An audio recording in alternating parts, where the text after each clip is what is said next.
Morning বন্ধুগণ, সুপ্রীতির চ্যানেলে আপনাদের সবাইকে স্বাগত জানাই। আশা করি আপনারা সব খুব ভালো আছেন, সুস্থ আছেন। ভগবান আপনাদের মঙ্গল করুক।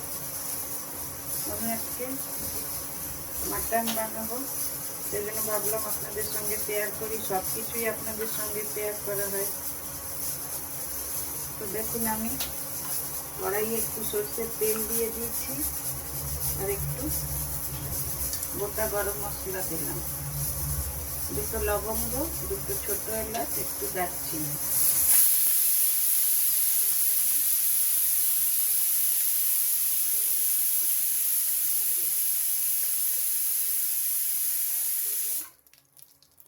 একটা শুকনো লঙ্কা আর দুটো তেজপাতা দিয়ে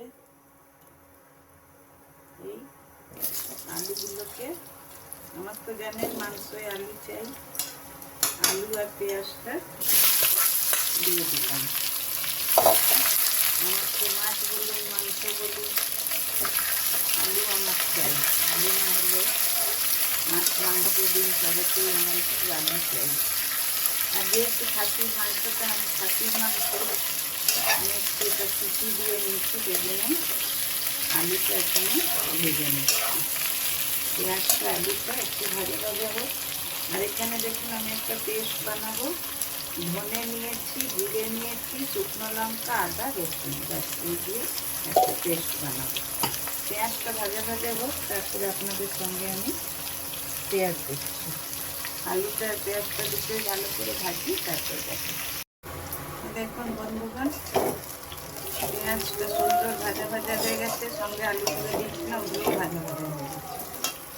এবারে আমি যে মশলাটা আপনাদের দেখালাম, ধনে, জিরে, শুকনো লঙ্কা আর আদা, রসুন, এই পেস্টটা দিয়ে দেবো। খাসির মাংসে আমার মনে হয় একটু শুকনো লঙ্কা দিয়ে বানালে বেশি ভালো হয়।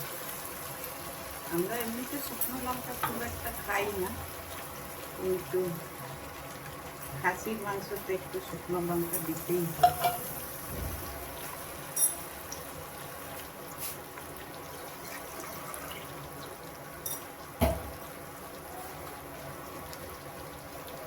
এবার এই মশলাটাকে এগুলোর সঙ্গে ভালো করে কষিয়ে নেব।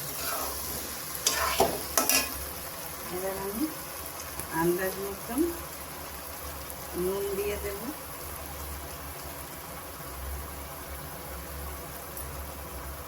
আমরা মাংস সেদ্ধ করার সময় কোনো নুন টুন দিইনি। আর একটু হলুদ দেব,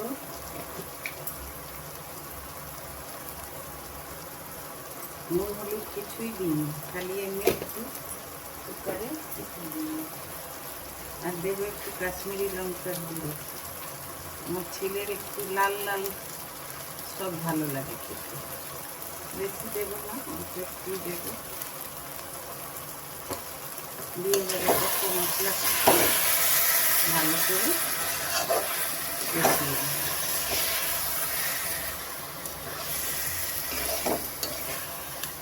মশলাটা কষা কষা হোক, তারপরে দেখাচ্ছি আপনাদের।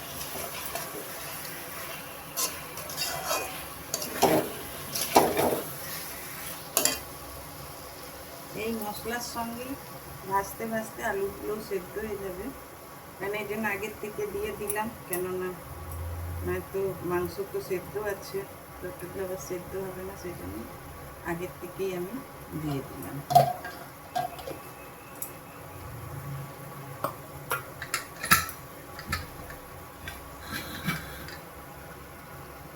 মশলাটা ভাজা হোক, তারপরে দেখাচ্ছি।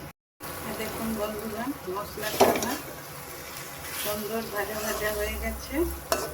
এবারে আমি মাংসটা আমি সেদ্ধ করে রেখেছিলাম, দেখুন মাংসটা, এটা আমি দিয়ে দেবো। এখন মাটনের স্টকটাকে দেব না, খালি মাংসটা দেব।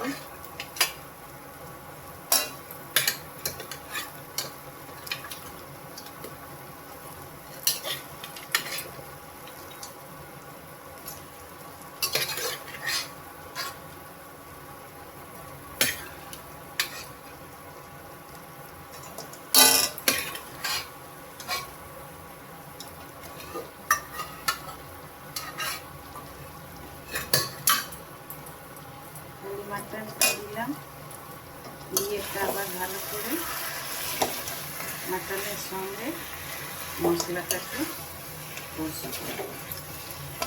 গ্যাসটা কম করাই যাচ্ছে।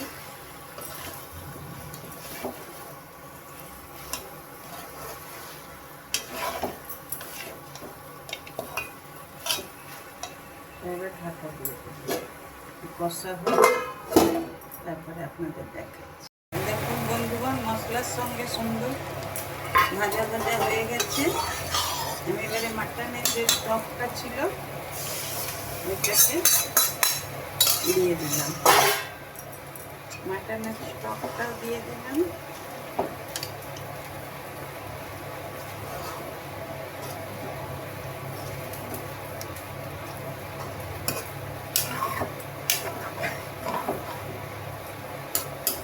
আর মশলার এই জলটা এটা দিয়ে দেব।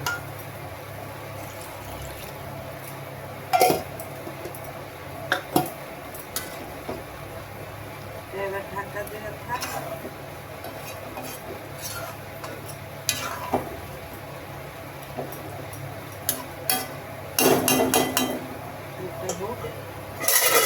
এবার ঢাকা দিয়ে তারপরে বলে আপনার। দেখুন বন্ধুগণ, মাটনটা আমার হয়ে গেছে। আর একটু কাসুরি মেথি হাতে আমি গুঁড়ো করে দিয়ে দিলাম, আর একটু গরম মশলা দিয়ে দেব। ব্যাস হয়ে গেল আমার মাটন রান্না। আপনাদের যদি আমার রেসিপিগুলো ভালো লেগে থাকে তাহলে অবশ্যই একটা লাইক, শেয়ার আর সাবস্ক্রাইব করে দেবেন। আর যদি ফেসবুক বা ইনস্টাগ্রামে দেখেন তাহলে ফলো বাটনটা দাবিয়ে দেবেন। নেক্সট দেখা হবে আবার নেক্সট ভিডিওতে। Thank you, by.